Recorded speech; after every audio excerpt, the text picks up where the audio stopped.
Yo, what up, cos? Nagbabalik. Ako nga pala si Yema Arjan at may tuturo ko sa inyong konting kaalaman tungkol sa Do's Don't Online. Tara, makinig ka.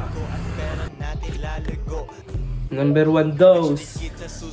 Maging magalang sa social media. Halimbawa, kung may kausap ka sa comment section, gamitin ng po at opo kung kinakailangan.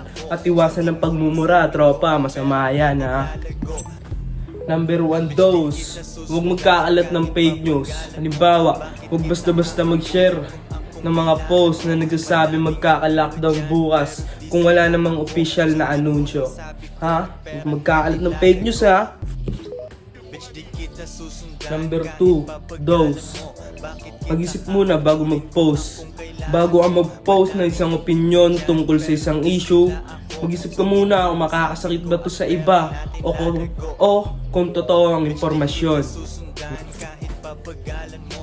Number 2, don't.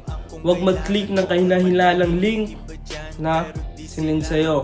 Halimbawa, kung may natanggap ka sa messenger mo na free iPhone, click here. Huwag basta-basta i-click, baka scam ito o virus. Ha? Mag-ingat ka. At ayun lang, sana may natutunan kayo.